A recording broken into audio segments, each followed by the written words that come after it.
Le ministère des Affaires religieuses, des Awqaf, de la prédication et de l'orientation d'Arabie Saoudite vous présente لبيك اللهم لبيك لبيك لا شريك لك لبيك إن الحمد والنعمة لك والملك لا شريك لك لبيك لبيك اللهم لبيك لبيك لا شريك لك لبيك إن الحمد والنعمة لك والملك لا شريك لك وإذ بوأنا لإبراهيم مكان البيت ألا تشرك بي شيئا وطهر بيتي للطائفين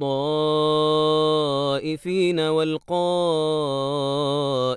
والركع السجود وأذن في الناس بالحج يأتوك رجالا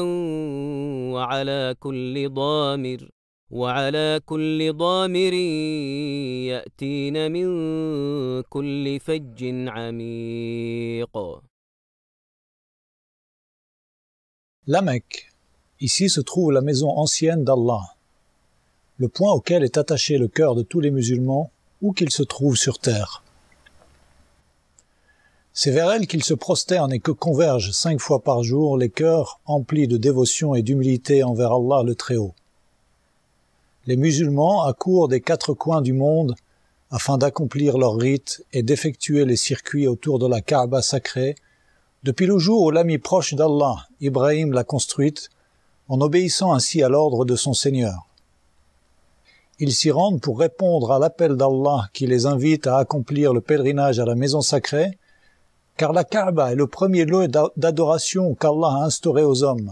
Ils y adorent Allah avec rectitude et clairvoyance, se basant sur une croyance pure et débarrassée de toutes les convictions erronées et les fausses compréhensions. إن أول بيت وضع للناس للذي ببكة مباركا وهدى للعالمين فيه آيات بينات مقام إبراهيم ومن دخله كان آمنا ولله على الناس حج البيت من استطاع إليه سبيلا ومن كفر فإن الله غني عن العالمين. Lorsqu'Allah décida de faire éclater le soleil de l'islam, il envoya son messager et dernier prophète, qu'Allah prit sur lui et le salut, avec la religion de vérité, pour sortir l'humanité des ténèbres vers la lumière, afin de leur montrer clairement l'égarement et l'ignorance dans lequel ils se trouvaient, et de leur expliquer ce qu'est vraiment l'adoration, et afin de leur montrer qu'Allah le Très-Haut n'a créé les djinns et les humains que pour qu'ils l'adorent, lui seul et sans associé. سمع الله لمن حمده ربنا ولك الحمد. Les piliers de l'islam. On rapporte de sources sûres que le prophète d'Allah, qu'Allah prit sur lui et le salut, a dit « L'islam est bâti sur 5 piliers. L'attestation qu'il n'y a de divinité digne d'adoration qu'Allah et que Mohammed est son messager, l'accomplissement de la prière, l'acquittement de la zakat, le jeûne du mois de Ramadan et le pèlerinage à la maison sacrée d'Allah. Le pèlerinage est donc un des piliers de l'islam. L'islam d'une personne qui a les moyens d'accomplir le pèlerinage n'est pas complet tant qu'elle ne l'a pas accompli. Le pèlerinage, appelé al-Hajj, est le 5e pilier de l'islam. C'est une obligation pour tout musulman ayant atteint la puberté, doué de raison, libre au moins une fois dans sa vie, s'il en a la possibilité financière et physique. Des millions de pèlerins se rendent chaque année sur le sol des lieux saints afin d'accomplir leurs obligations religieuses. Sur les instructions du roi d'Arabie Saoudite, le serviteur des 2 lieux saints, de procurer les meilleurs services à toute personne qui souhaite accomplir ces rites, le royaume a mis à disposition tous ses moyens matériels et humains. Tous les ministères et les institutions ont reçu ordre de se mettre au service des pèlerins, que l'on appelle aussi les invités du tout miséricordieux, afin de leur procurer le confort, la paix et la sécurité, de leur arrivée dans le royaume jusqu'à leur retour vers leur pays d'origine.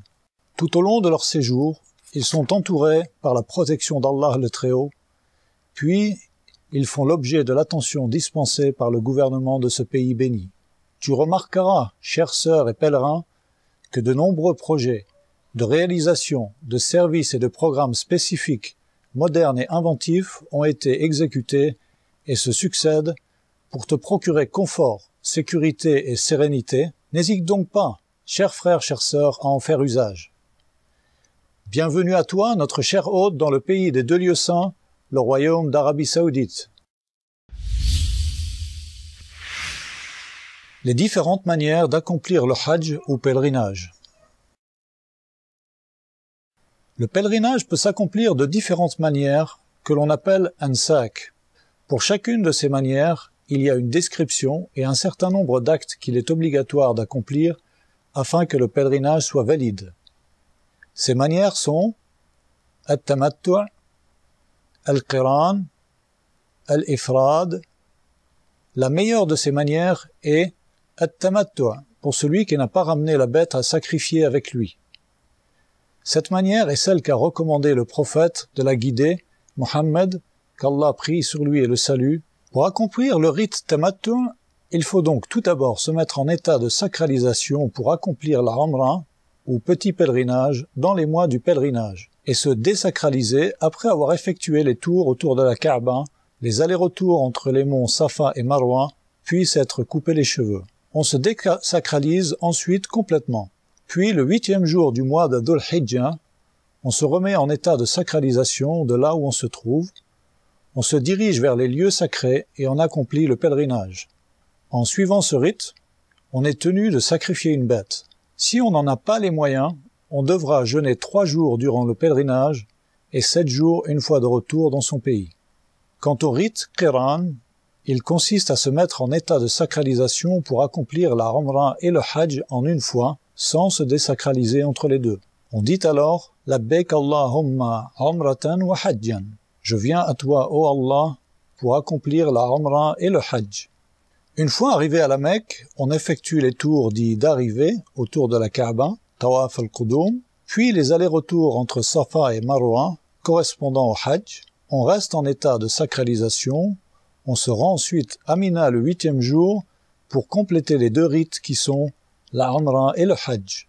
Sauf que l'on n'a pas à accomplir les allers-retours entre Safa et Marwa que l'on aura déjà effectué en arrivant. En suivant ce rite, on est également tenu de sacrifier une bête, et si on n'en a pas les moyens, alors on doit jeûner 3 jours pendant le Hajj, et 7 jours une fois revenu auprès de sa famille. Enfin, le rite Ifrad consiste à se mettre en état de sacralisation pour accomplir le Hajj seulement. Une fois arrivé au point d'entrée en état de sacralisation, on dit « Labbaik Allahumma hajjan » « Je viens à toi, ô Allah, pour accomplir le Hajj ». Arrivé à la Mecque, on effectue les 7 tours autour de la Kaaba, les allers-retours entre Safa et Marwa, et on reste en état de sacralisation jusqu'à la fin des rites du Hajj. Celui qui effectue le pèlerinage de cette manière n'est pas tenu de sacrifier une bête, car il n'effectue pas la Umrah et le Hajj en un seul rite. La meilleure manière d'accomplir ces rites sont dans l'ordre Al-Tamattu', puis Al-Qiran, puis Al-Ifrad.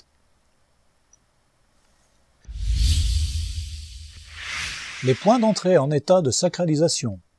Miqat. Chers frères, chères sœurs, si tu as la ferme intention de voyager vers la Mecque afin d'accomplir les rites du pèlerinage ou de la Umrah, tu dois te mettre en état de sacralisation à partir d'un des 5 points d'entrée que le prophète, qu'Allah prie sur lui et le salue, a désigné et que l'on appelle Miqat.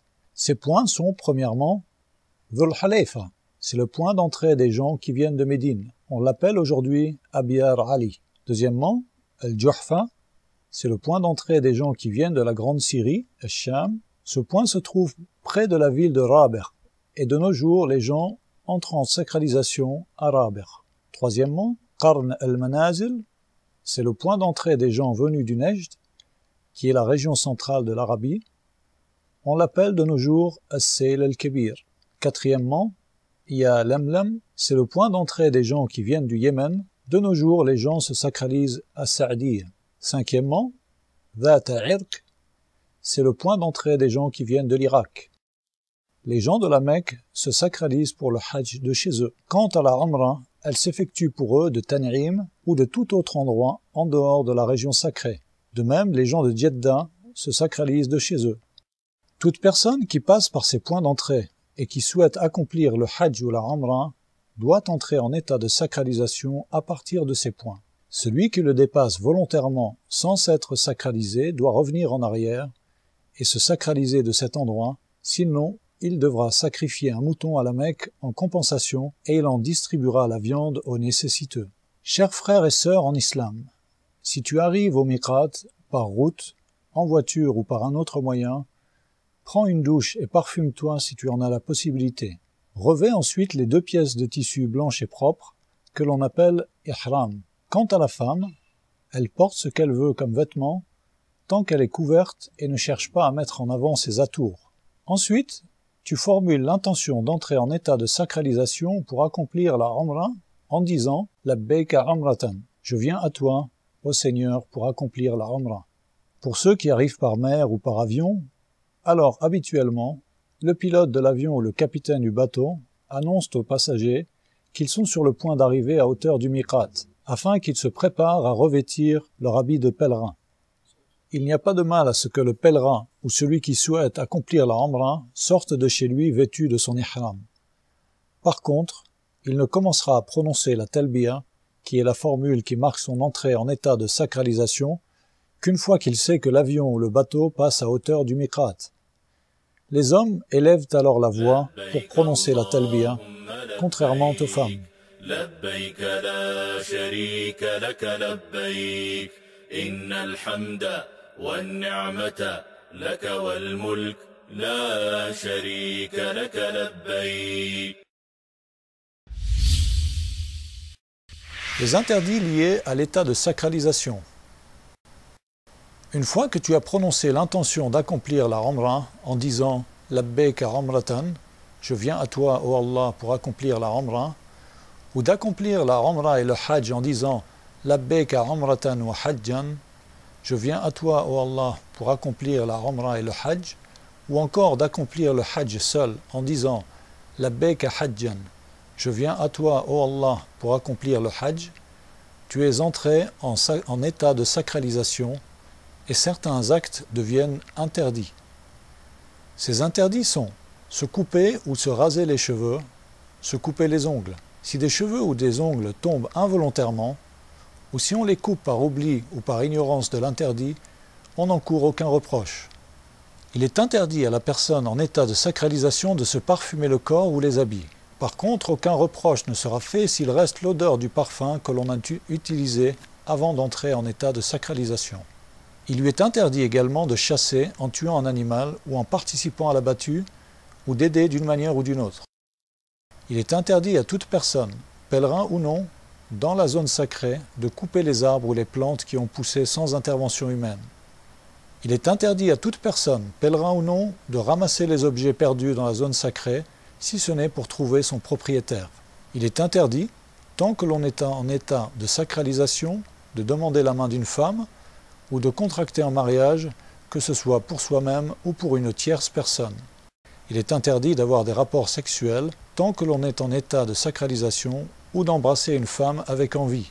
Il est interdit à la femme en état de sacralisation de porter des gants et de se couvrir le visage avec un niqab ou une burqa, sauf en présence d'hommes qui ne sont pas ses proches. Dans ce cas, il lui incombe de se couvrir le visage avec un voile ou autre, comme c'est le cas lorsqu'elle n'est pas en état de sacralisation. Quant au fait de se protéger du soleil sous une ombrelle ou le toit d'une voiture, ou de porter ses bagages sur la tête, il n'y a pas de mal à le faire. Si le pèlerin se couvre la tête par oubli ou par ignorance de la règle, il lui incombe de se découvrir la tête dès qu'il se le rappelle ou dès qu'il prend connaissance de l'interdiction, et il ne lui en sera pas tenu rigueur. Il n'est pas autorisé aux hommes de porter des chemises ou tout habit qui épouse une partie du corps ou tout le corps, comme le caftan, le pantalon, le turban les chaussons en cuir qui remontent jusqu'aux chevilles, et au cas où on ne trouve pas de pagne à mettre autour de la taille, alors on peut porter un pantalon. De même, si on ne trouve pas de sandales, on peut porter des chaussons, il n'y a pas de mal à cela. Il est autorisé de porter des sandales, une bague, des lunettes de vue ou de soleil, une montre, des écouteurs, une ceinture, une pochette pour garder son argent et ses papiers. Il est autorisé aux pèlerins de changer d'habit, de les nettoyer, de se laver la tête ou le corps, et si en faisant cela, il perd des cheveux ou des poils, ou s'il se blesse involontairement, il ne lui en sera pas tenu rigueur. Il n'existe pas de prière à accomplir au moment de se sacraliser, comme beaucoup le croient à tort. Le pèlerin, ou celui qui souhaite accomplir la Umrah, se doit de respecter les obligations religieuses qu'Allah lui a imposées, comme la prière en groupe à l'heure prescrite. Il doit également éviter de désobéir à Allah, de commettre des péchés, d'avoir des rapports charnels ou de prononcer des paroles vulgaires et déplacées, et ces interdictions incombent à tout musulman.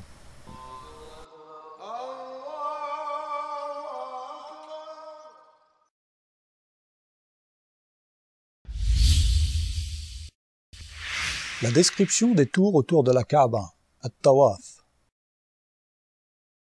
Il est recommandé de se laver en arrivant à la Mecque. On entre dans la mosquée sacrée par le pied droit, puis on dit A'udhu billahi al-azim wa wajhihi al-karim wa sultanihi al-qadim min ash-shaytani ar-rajim. Allahumma aftah li abwaba rahmatik.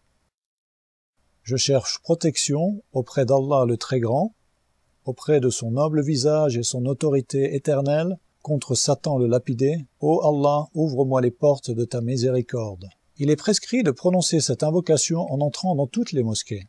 Puis, le pèlerin se dirige vers la Kaaba pour démarrer le tawaf. Il fait partie de la sunna de découvrir l'épaule droite dans ce tawaf-là, en faisant passer le tissu qu'il porte sous son aisselle droite et en rabattant les pans sur son épaule gauche. Il commence alors les 7 tours en commençant par la pierre noire. S'il parvient à s'en approcher, il l'embrasse. Il faut effectuer cela sans gêner les gens en les poussant ou en les bousculant, et sans les insulter ou sans les frapper. Ceci est une erreur, car cela nuit aux musulmans. Et s'il n'arrive pas à s'en approcher, il tendra la main de loin en sa direction en disant « Allahu Akbar », Allah est le plus grand. Ensuite, le pèlerin ou celui qui accomplit la Umrah entame les tours en prononçant des formules de rappel, en implorant le pardon d'Allah, en l'invoquant par les invocations qu'il veut, ou en récitant le Coran sans hausser la voix, en prononçant des invocations particulières comme le font certains. Car de cette manière, il déconcentre les autres personnes qui tournent autour de la Kaaba. Lorsque l'on arrive à hauteur du coin yéménite, on le touche de la main, si c'est possible. Par contre, on ne l'embrasse pas, on ne se frotte pas dessus comme le font certains, qui contredisent ainsi la sunna du prophète, qu'Allah prie sur lui et le salue. Si on ne parvient pas à toucher ce coin, on passe devant sans tendre la main en sa direction et sans dire Allahu Akbar. Il fait partie de la sunna pour le pèlerin de dire entre le coin yéménite et la pierre noire Rabbana atina fid dunya hasanatan wa fil akhirati hasana wa qina adhaban nar. Ô Allah, accorde-nous une belle part en ce monde et une belle part dans l'au-delà, et épargne-nous du châtiment du feu. On continue de cette manière et on termine les 7 tours comme on les a commencés, en commençant et en finissant par la pierre noire. Il fait également partie de la sunna de trottiner durant les 3 premiers tours du tawaf d'arrivée, tawaf al-Qudum, seulement. Certains pèlerins commettent des erreurs au cours du tawaf, autour de la Kaaba, on peut en citer quelques-unes. Rentrer dans le demi-cercle dit Hijr Ismaïl en croyant que cela fait partie du tawaf. La vérité est qu'accomplir le tawaf en rentrant par le Hijr Ismaïl l'annule, car ainsi on diminue la distance et c'est comme si on avait effectué le tour autour de la Kaaba que partiellement. Parmi les erreurs également, on peut citer le fait de toucher tous les coins de la Kaaba, parfois même tous les murs en s'y frottant et en se frottant à la toile qui la couvre, à la porte, au Maqam Ibrahim. Tout ceci n'est pas autorisé, car ce sont des innovations qui ne sont pas fondées religieusement et que le prophète, qu'Allah prie sur lui et le salut, n'a pas faites. Il n'est pas autorisé d'élever la voix pendant le tawaf, car cela déconcentre les musulmans. Une erreur également qui survient lors du tawaf est que les femmes viennent se presser contre les hommes, surtout autour de la pierre noire et du Maqam Ibrahim, et il convient d'éviter cela. Dès que le pèlerin termine son tawaf, il doit s'empresser de couvrir son épaule droite. C'est une sunna confirmée que de prier 2 rak'at derrière le maqam Ibrahim si possible. Sinon, on prie ces 2 rak'at là où on peut dans la mosquée sacrée. On récite dans la première rak'a après la Fatiha la sourate Al-Kafirun, puis dans la deuxième rak'a après la Fatiha la sourate Al-Ikhlas. Si on récite d'autres sourates, il n'y a pas de mal. La description du sa'i ou aller-retour entre Safa et Marwa. Après le tawaf et les 2 rak'at, le pèlerin se dirige vers le mont Safa pour effectuer les 7 allers-retours. En s'approchant de Safa, il commence par là où Allah le Très-Haut a commencé en disant إن الصفا والمروة من شعائر الله فمن حج البيت أو اعتمر فلا جناح عليه أن يطوف بهما ومن تطوع خيرا فإن الله شاكر عليم. As-Safa et le Marwa sont vraiment parmi les lieux sacrés d'Allah. Donc quiconque fait pèlerinage à la maison ou fait l'Umrah n'effectue pas de péché en faisant le va-et-vient entre ces 2 monts. Et quiconque fait de son propre gré une bonne œuvre, alors Allah est reconnaissant et omniscient.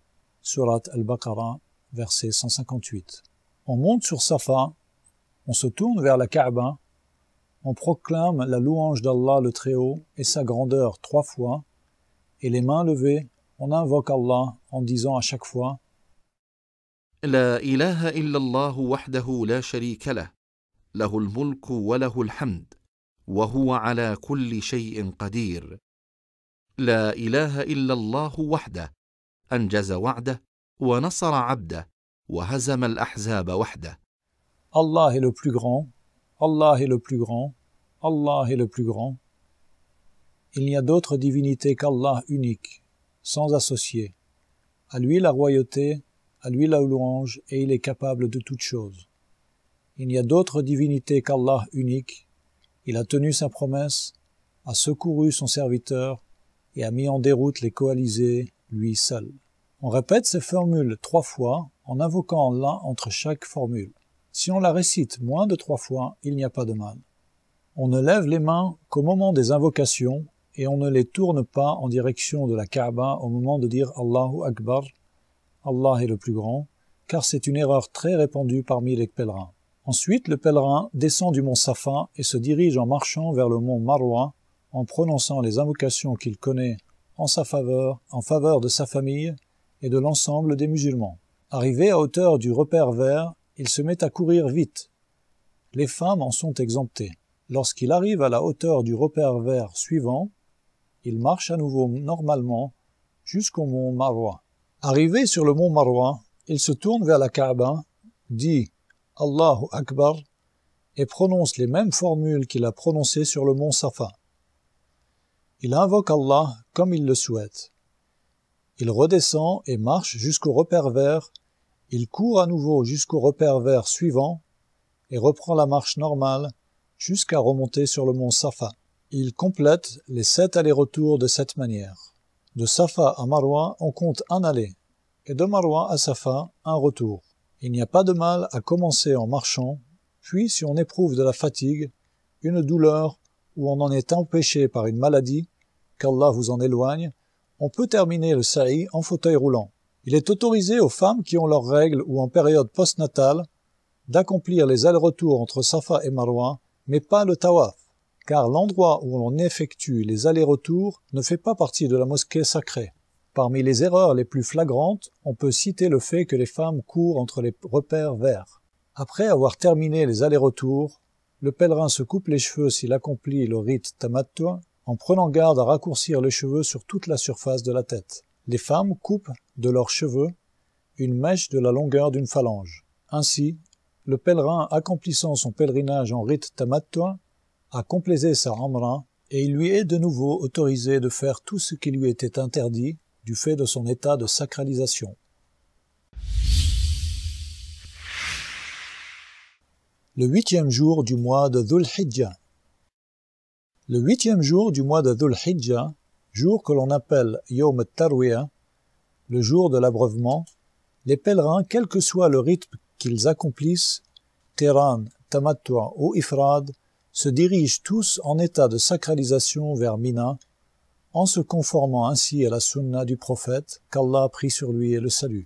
Il est préférable de se rendre à Mina avant que le soleil atteigne le zénith, c'est-à-dire avant la prière de Dhuhr. Les pèlerins y prient les prières de Dhuhr, Asr, Maghreb, Isha et El-Fajr du jour suivant en raccourcissant les prières de 4 rak'a à 2, mais en les priant chacune à son heure, sans les rassembler. Cette règle s'applique à tous, aux gens de la Mecque et aux autres. Le 9e jour de Dhul Hijjah, après avoir prié la prière du Fajr, on attend que le soleil se lève et on se rend à Arafat dans la paix et la sérénité, en prononçant la talbiya, en proclamant la grandeur d'Allah le Très-Haut et en l'invoquant.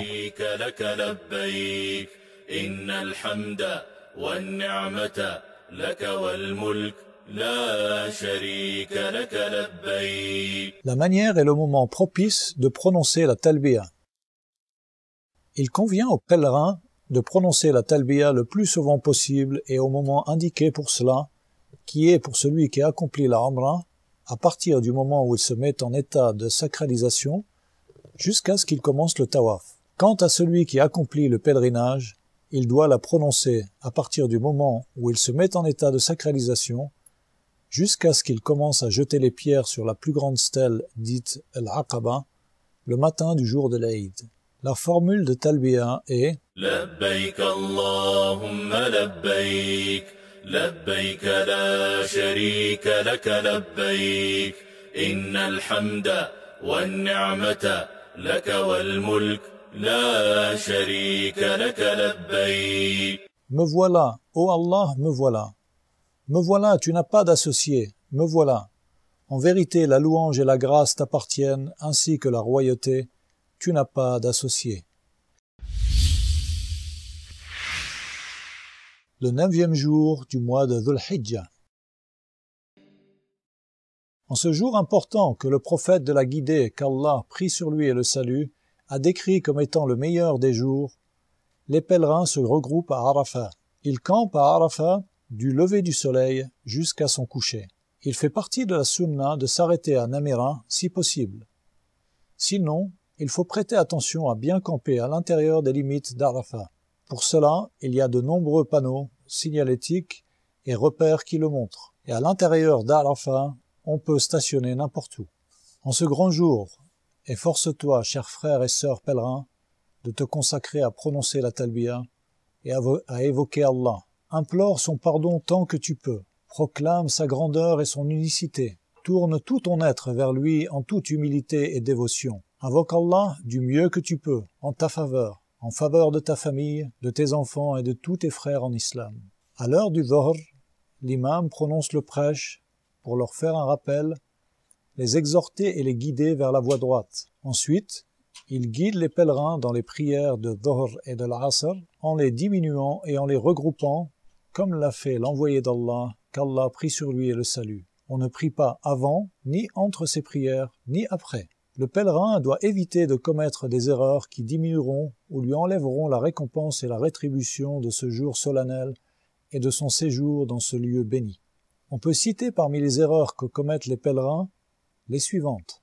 Camper en dehors des limites d'Arafat et de rester à cet endroit jusqu'au coucher du soleil, et ensuite partir pour Muzdalifa. Quitter Arafat pour Muzdalifa avant le coucher du soleil n'est pas autorisé, car c'est contraire à ce qu'a fait le prophète, qu'Allah prie sur lui et le salue. Certains pèlerins se pressent et se bousculent pour grimper sur le mont Arafat, atteindre son sommet, se frotter aux pierres et y prier, et ceci fait partie des innovations qui ne sont pas fondées religieusement, sans compter les dommages corporels et les risques pour la santé qui peuvent en résulter. Se tourner vers le mont Arafat pour invoquer, alors que la sunna est de se tourner vers la Qibla. اللهم إني أعوذ بك من الكفر والفقر ومن عذاب القبر لا إله إلا أنت اللهم أنت ربي لا إله إلا أنت خلقتني وأنا عبدك وأنا على عهدك ووعدك ما استطعت أعوذ بك من شر ما صنعت وأبوء لك بنعمتك علي وأبوء بذنبي فاغفر لي إنه لا يغفر الذنوب إلا أنت. ليس عليكم جناح أن تبتغوا فضلا من ربكم فإذا أفضتم من عرفات فاذكروا الله عند المشعر الحرام واذكروه كما هداكم وإن كنتم من قبله لمن الضالين ثم أفيضوا من حيث أفاض الناس واستغفروا الله إن الله غفور رحيم. La station à Muzdalifa. Après le coucher du soleil du 9e jour, les caravanes de pèlerins se dirigent avec la bénédiction d'Allah vers le lieu sacré de Muzdalifa afin d'y prier le Maghreb et l'Isha dès qu'ils arrivent, en les raccourcissant et en les regroupant, en faisant un seul adhan, c'est-à-dire le premier appel à la prière, et 2 iqama, qui est le deuxième appel à la prière. Ils y passent la nuit en prononçant la talbiya, en invoquant Allah, en le remerciant de ses bienfaits et de sa bonté pour leur avoir permis d'être présents à Arafat cette journée. En arrivant à Muzdalifa, certains pèlerins commettent des erreurs qu'il convient de dénoncer. Parmi les plus flagrantes, on peut citer le fait de s'occuper à ramasser les cailloux avant même de prier le Maghreb et l'Isha, en les raccourcissant et en les regroupant, alors qu'accomplir la prière passe avant. Croire qu'il faut absolument ramasser les cailloux pour lapider les stèles à Muzdalifa est une erreur qu'il faut éviter. La sunna, comme nous l'avons mentionné, consiste à ce que les pèlerins passent la nuit à Muzdalifa et y accomplissent la prière du Fajr. Les femmes, les gens faibles physiquement et les enfants sont autorisés à se rendre à Mina vers la fin de la nuit. Une fois que le pèlerin a prié le Fajr, il est recommandé qu'il se rende sur le lieu sacré, al-Ma'shar al-Haram, qui est une des montagnes de Muzdalifa, ou n'importe où dans Muzdalifa, puis il se tourne vers la Qibla, évoque Allah le Très-Haut autant qu'il peut, proclame sa grandeur et lui demande d'exaucer ses demandes. Puis il ramasse les 7 cailloux, qui devront être un peu plus grands qu'un pois chiche, afin de lapider la plus grande stèle dite de l'Aqaba, sachant que l'on ramassera les autres cailloux à Mina. On poursuit sa route vers Mina en demandant la bénédiction d'Allah avant le lever du soleil, en prononçant la talbiya avec dévotion et en invoquant Allah le plus possible. En arrivant à Mina, le pèlerin s'empresse de se rendre devant la plus grande stèle dite de l'Aqaba, celle qui est la plus proche de la Mecque. Une fois devant cette stèle, il s'arrête de prononcer la talbiya et lapide la stèle de 7 cailloux, l'un à la suite de l'autre, en disant Allahu Akbar à chaque lancer de cailloux. Ensuite, il va sacrifier sa bête s'il accomplit un rite qui lui impose de sacrifier. Il peut en manger et aussi en donner une partie en aumône aux pauvres. Puis il se rase la tête ou se coupe les cheveux, et se raser est meilleur. Les femmes se coupent les cheveux de la longueur d'une phalange. Faire ces 3 actes dans cet ordre est ce qu'il y a de mieux, mais si on les fait dans un ordre différent, il n'y a pas de mal. Allahu Akbar, Allahu Akbar, Allahu Akbar, La ilaha illallah, Allahu Akbar, Allahu Akbar, wa lillahil hamd. Le 10e jour du mois de Dhul Hijjah, qui est le jour du sacrifice, ou Yawmun Nahar.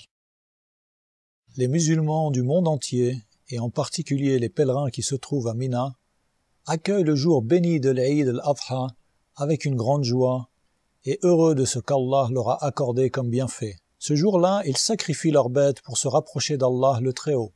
Le projet du royaume d'Arabie Saoudite pour l'utilisation des viandes des bêtes sacrifiées procure une aide précieuse aux pèlerins dans l'accomplissement de ce rite qui est le sacrifice. Il est à noter quelques erreurs que commettent les pèlerins lors de la lapidation des stèles. Tout d'abord, croire qu'on lapide les diables. Certains jettent leurs cailloux avec colère et en proférant des insultes à l'encontre de ces diables, alors que la lapidation des stèles n'a été prescrite que pour le but d'évoquer Allah.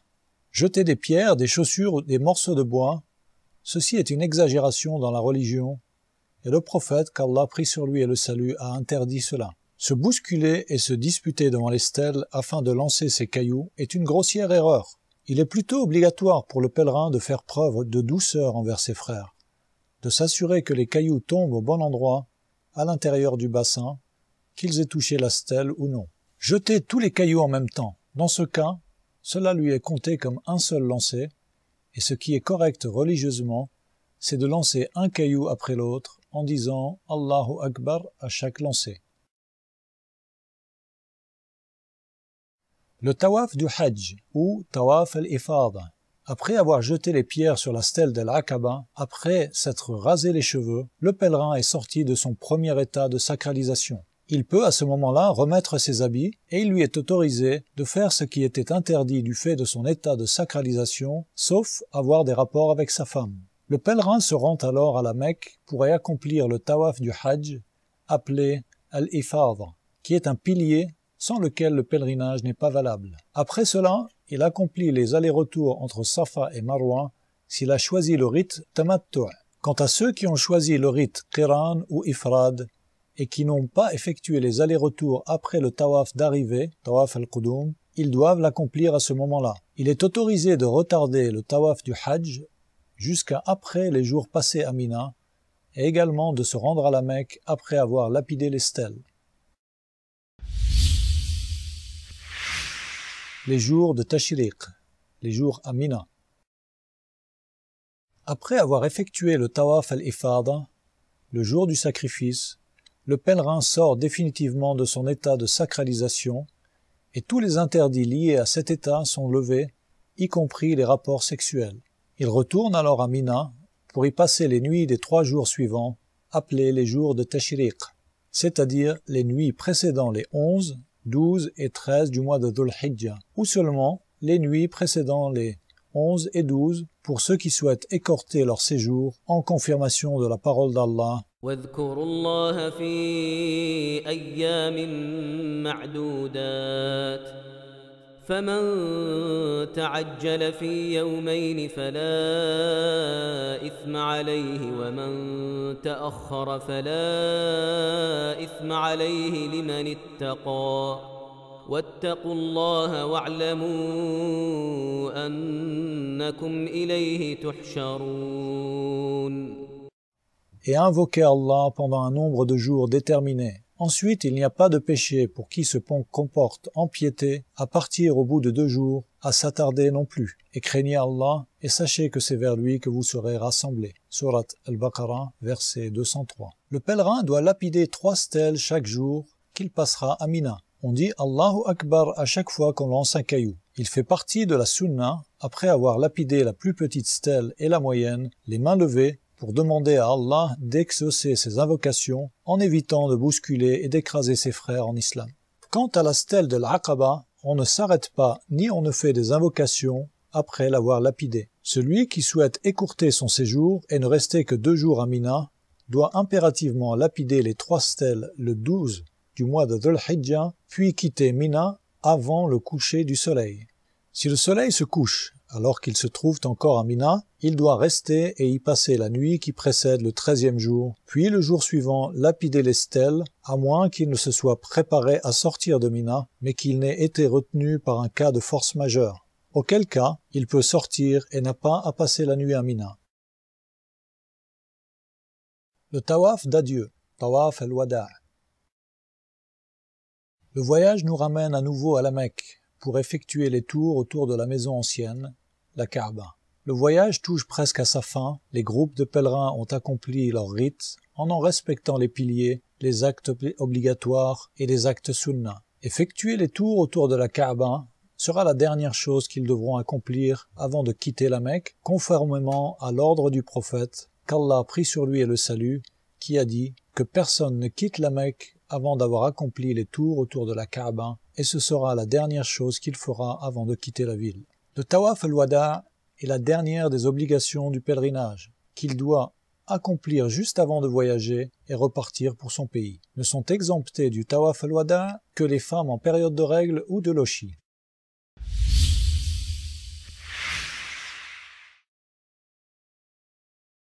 La description de la visite de Médine, la ville du prophète, qu'Allah prie sur lui et le salue. À présent, rendons-nous à Médine, la ville vers laquelle le prophète, qu'Allah prie sur lui et le salue, a émigré et où il a trouvé refuge pour visiter la mosquée du prophète, qu'Allah prie sur lui et le salue. Médine est une des seules 3 villes vers lesquelles il est autorisé de voyager dans un but religieux, comme l'a dit le prophète, qu'Allah prie sur lui et le salue. Ne voyagez pour un but religieux que vers 3 villes, la mosquée sacrée de la Mecque, ma mosquée, celle de Médine, et la mosquée Al-Aqsa à Jérusalem.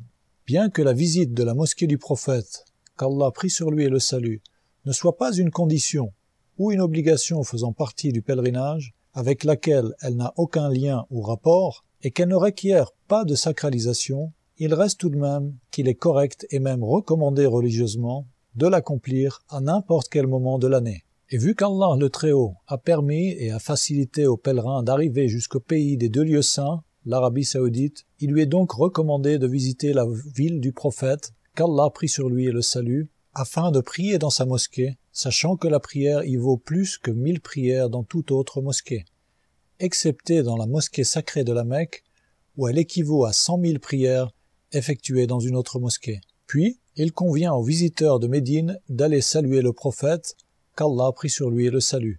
Chers visiteurs, quand tu arrives à la mosquée du prophète, qu'Allah prie sur lui et le salue, entre du pied droit et dis أعوذ بالله العظيم ووجهه الكريم وسلطانه القديم من الشيطان الرجيم اللهم افتح لي أبواب رحمتك. Au nom d'Allah, que la prière et le salut d'Allah soient sur le prophète. Je cherche protection auprès d'Allah le Très Grand, son noble visage et son autorité éternelle contre Satan le lapidé. Ô Allah, ouvre-moi les portes de ta miséricorde. Et cette formule de rappel se dit en entrant dans n'importe quelle mosquée. Dès que tu entres dans la mosquée, empresse-toi de prier 2 rak'at, dites de salut de la mosquée, et c'est encore mieux si tu peux les accomplir dans le Rawda.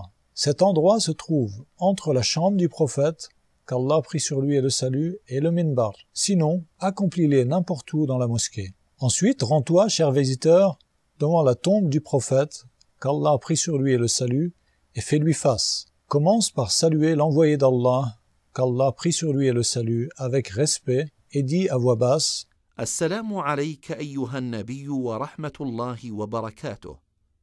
اللهم آته الوسيلة والفضيلة وابعثه المقام المحمود الذي وعدته. اللهم اجزه عن أمته أفضل الجزاء. Que le salut, la miséricorde et la bénédiction d'Allah soient sur toi, ô prophète. Ô Allah, accorde-lui le pouvoir d'intercéder ainsi que la place d'honneur et ressuscite-le dans la position louable que tu lui as promise. Ô Allah, récompense-le de la part de sa communauté de la meilleure manière. Puis, décale-toi un peu vers la droite et place-toi devant la tombe d'Abu Bakr, qu'Allah l'agrée, salue-le et demande la miséricorde, le pardon et l'agrément d'Allah en sa faveur. Ensuite, décale-toi à nouveau légèrement vers la droite et place-toi devant la tombe de Omar, qu'Allah l'agrée, salue-le et demande la miséricorde, le pardon et l'agrément d'Allah en sa faveur. Il est à noter que certains visiteurs de la mosquée du prophète, qu'Allah prie sur lui et le salue, commettent des erreurs qui font partie des innovations qui ne sont pas fondées religieusement et qui n'ont pas été rapportées comme faisant partie des actes des compagnons, qu'Allah les agrée. Parmi ces erreurs, on peut citer se frotter à la grille qui entoure l'appartement du prophète et au coin de la mosquée est une erreur qu'il convient d'éviter. Se tourner vers la tombe pour invoquer Allah est une erreur. Ce qu'il convient de faire, c'est de se tourner vers la Qibla lorsque l'on invoque. Après cela, chers visiteurs, il fait partie de la sunna de visiter les tombes des nombreux compagnons qui sont enterrés dans le cimetière du Baqi'. Parmi eux se trouve le 3e calife, Othman, qu'Allah l'agrée. Tu peux également visiter les tombes des martyrs tombés dans la bataille d'Uhud. Parmi eux se trouve le chef des martyrs, Hamza ibn Abd al-Muttalib, qu'Allah l'agrée. Salue-les et invoque Allah en leur faveur, comme l'a enseigné le prophète, qu'Allah prie sur lui et le salue à ses compagnons lorsqu'il visitait les tombes. السلام عليكم أهل الديار من المؤمنين والمسلمين وإنا إن شاء الله بكم لاحقون نسأل الله لنا ولكم العافية. Que le salut soit sur vous, habitants de ces demeures, croyants et musulmans. Nous allons, si Allah le veut, certainement vous rejoindre. Je demande à Allah pour nous et pour vous le salut. Il fait également partie de la sunna, chers visiteurs, comme tu te trouves à Médine, de te rendre à la mosquée de Quba, qui est la première mosquée construite dans l'histoire de l'islam, après avoir effectué tes ablutions. Tu peux la visiter et y prier comme l'a fait et incité de le faire le prophète qu'Allah prie sur lui et le salue. Après cela, il n'y a aucune autre mosquée ou endroit qu'il est religieusement autorisé à visiter. Donc, que les visiteurs de Médine ne s'imposent pas des difficultés inutiles et qu'ils ne se fatiguent pas dans des déplacements à droite et à gauche alors qu'il n'y a aucune récompense à le faire. Nous demandons à Allah le Très-Haut d'agréer le pèlerinage, de pardonner les péchés et de récompenser les efforts de tous. Il est certes capable de toutes choses. Chers frères, chères sœurs en islam, vous êtes les bienvenus et vous êtes nos invités dans le pays des 2 lieux saints, le royaume d'Arabie Saoudite. لبيك اللهم لبيك لبيك لا شريك لك لبيك إن الحمد والنعمة لك والملك لا شريك لك لبيك لبيك اللهم لبيك لبيك لا شريك لك لبيك إن الحمد والنعمة لك والملك لا شريك لك لبيك إن الحمد والنعمة لك والملك لا شريك لك لبيك لبيك اللهم لبيك لبيك لا شريك لك لبيك إن الحمد والنعمة لك والملك